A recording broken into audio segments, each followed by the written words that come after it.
welcome back to our kitchen. Today we're making pozole. First step is to boil our meat. For meat, today we'll be using 2.5 pounds of pork neck bones, 1.5 pounds of pig's feet, and to our water, we're gonna be adding 1 tablespoon of salt, 1/2 tablespoon of oregano.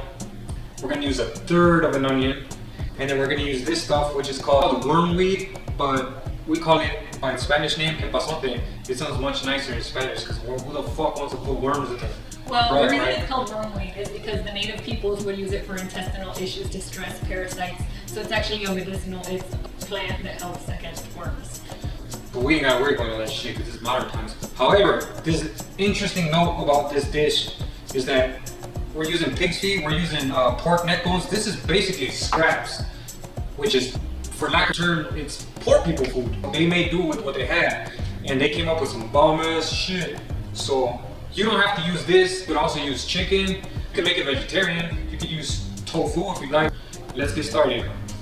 Now we're gonna put our meat in, and all this stuff, all this bone, gives it flavor for your stock. Pig hoof, and then we're gonna add our onion and our spices. Now we're gonna go to the fire. And for the broth of the pozole, we're gonna do 6 chiles guajillos, 7 chile de arbol. It's about 1/2 teaspoon of whole black pepper. These ingredients will wait until our meat is boiling, and then we'll rehydrate them with some of that broth and then blend them, and that'll go in to flavor our stew. Here we have nixtamal corn, which you can use the canned one, which is just the hominy, but this one, the fresher one, it just gives you a really good texture. It's a little chewier. The other one from the can is just kind of bland. You just chew right through it. We're lucky that our grocery store will sell us corn that has already been nixtamalized, which just means they already take the outer coat, undigestible coating off using lime and boiling it. It takes a couple hours process. Some people, to take off the little tails of the corn, they just break right off. If they don't like texture. Yeah, go ahead, fuck it. But take them all off. Some people do it. They only want to see the white on their corn. And then for our garnish at the end, once everything is done, some lime juice, lime or lemon juice. We're gonna chop up this onion, shred this cabbage, some rábanos. Radishes. Right, radishes. And then some more oregano just to put on the top of the stew if you want to. We just have to let our broth boil for about 2 hours because those are tougher cuts of meat, so we gotta really let them tenderize with the heat. Word up. Okay, while that boils, we're gonna prep our garnishes. All right, so a little bit more about corn. So corn is native to the Americas. This food is an ancient food. These huge kernels are the original corn. The sweet corn we eat has been bred and modified and all that good stuff. And it's called maiz, not fucking corn. And it's maiz. And this one is a little harder. So we put this in to boil with the meat about an hour in, once the meat has been boiling for about an hour. That way it can further cook with it. If you do the canned one, you can add it right before you serve. It doesn't even have to boil because it's so soft already that if you overboil it, it's gonna be mushy. So this one just gives you a little more chewiness, a little more texture, a little more bite into each bite of pozole. Yeah, I'm gonna chunk this out. Do you want me to tell you some jokes? I always want to hear jokes. What does the baby corn call his dad?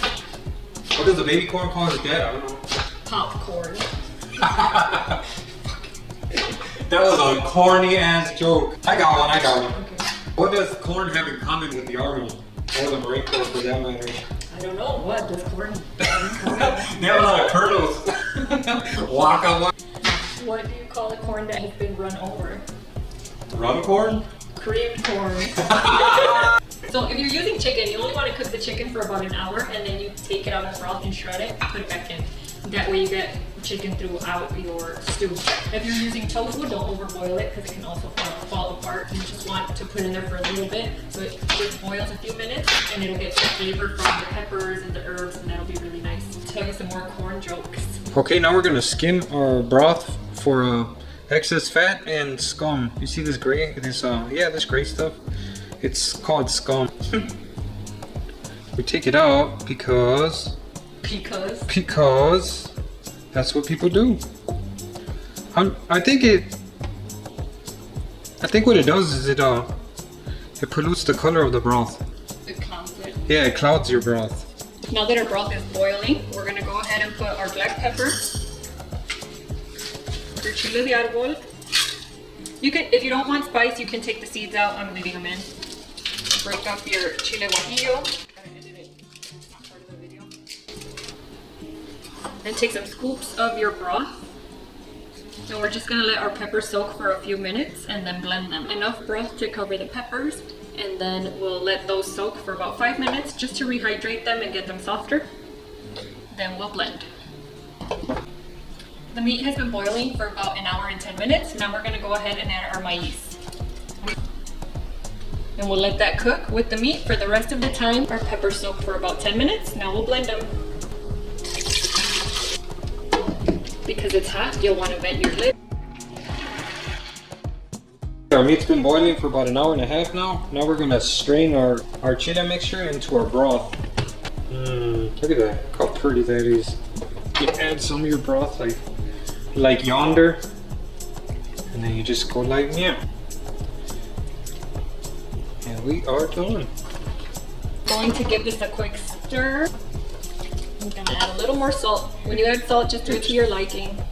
Add it in here. Teamwork. You want to cook your meat until it's falling off the bone and your nixtamal is soft. That's already starting to fall off the bone there. Ours is ready. Let's plate it. Our favorite part, we'll dress up our bowls. We like them a little different from each other. And then the taste test. Take a little oregano. Crush it in my hands to really get those flavors out. Then I'm gonna do some cabbage. All of these are optional. He does his completely different than I do. A squirt of lemon juice, some onion, my radishes. And that's how I like it. Now you. Hers is gonna look way prettier than mine. Like everything she does, she can't even make a regular sandwich. Oh, and then I also forgot a little bit of the ground pepper and seeds. See? You're gonna have to get Boom. it. Okay, mine's way easier. I just take a little bit of oregano, grind it up, some limon, and that's it. Alright, now for the big reveal, the taste test. See how it came out. That meat's coming right off the bone, which It we is. want. Damn. Look at this gelatinous.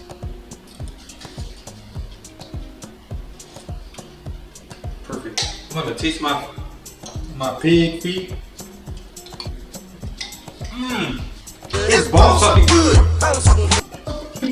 Alright, let us know if you guys try this at home. Yep, hang in there. Now we're going through strange times right now. The world's weird, but try to do something to make it better. That's why we're doing this. You know, be cool. So hang in there, y'all. Peace. Peace. Take your chanclitas out. Oh, that's right. Coming on it. You sound like horses out there, bro. Hello.